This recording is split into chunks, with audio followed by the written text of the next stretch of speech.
Mga kabalita, madalas na tanong po sa atin ang ating mga suki, kapag ka ang 110 volts ba na appliances ay na-plug in sa 220 volts mga kaibigan, ito po ba ay nagagawa pa? Yan ang magandang tanong, mga kabalita. Panoorin po sa ating video ito mga kaibigan. Pero sasagot din po tayo mga kaibigan, base sa ating experience ng paggawa mga kaibigan. Karamihan po dyan ay nagagawa pa naman, depende po kasi sa pagkaka-plug in, kung medyo natagalan at hindi pumutok ang fuse po natin. Sa pagkaganyan, medyo mahirap po yun, mga kaibigan. Pero sa ating video, panoorin po natin. So ito na nga po mga kaibigan ang ating food processor nagagawin, at sabi po ng may-ari sa atin ay na-plug in sa 220 na hindi po sinasadya, siguro po sa pagmamadali, mga kaibigan.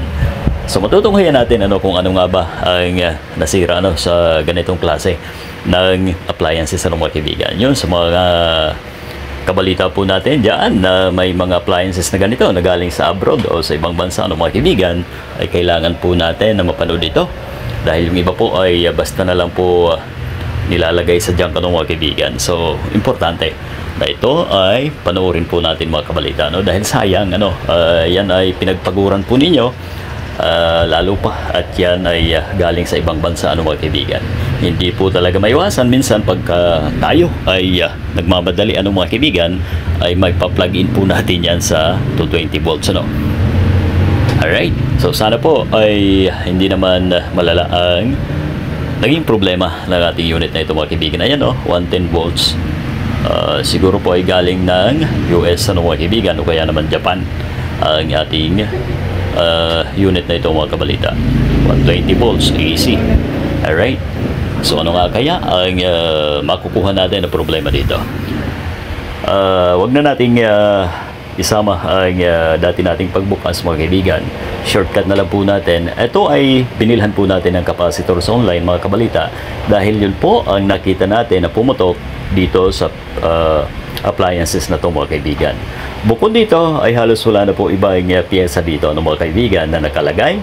Yung motor lang po at yung mga switch, mga kabalita. Ayan, so sumabog ang capacitor dahil yun ay nakadesign sa 110, mga kaibigan. Ilalagay po natin dito sa ating connector, upang matrace o malaman natin kung ito ba ay gagana pa o hindi na, mga kaibigan. Alright, o sa mga meron po nito sa inyong bahay, pagkakataon na panoorin po ang ating video, mga kaibigan. Okay, ilalagay po natin dyan dahil sayang naman ang mga appliances.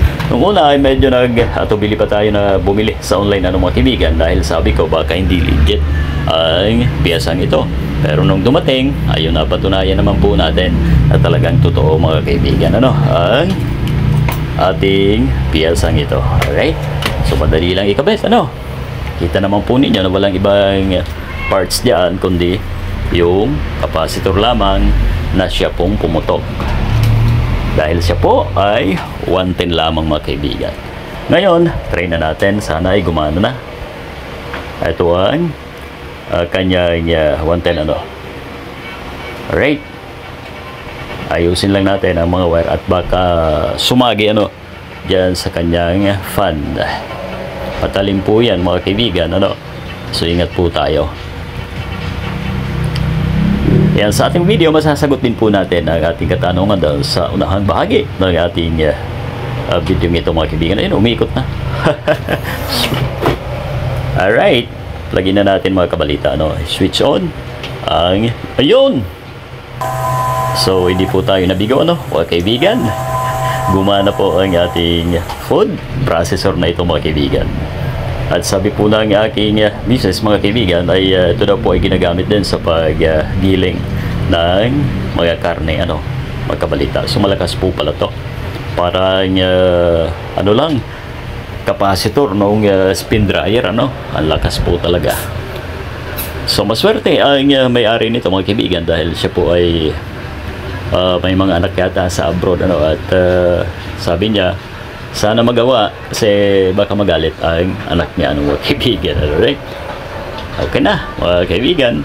So sana sa ating video ay makapulot po tayo ng idea, mga kaibigan, doon sa mga meron ito. muli sa inyong tahanan ay ingatan po natin at hanggat maaari ay wag na po nating tanggalin doon sa mga kung saan ito nakasaksak ng mga kaibigan. At sa ating final test, mga kabalita, subukan ulit natin. Kaya nga final test ayan na.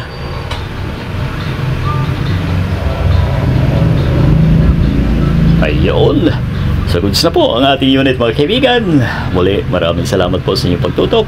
At kung sa palagay po ninyo ay nakapagbahagi po tayo ng kapakipakinabang na video, may idea po tayong nalaman, paki-like ang ating video ito, mga kaibigan.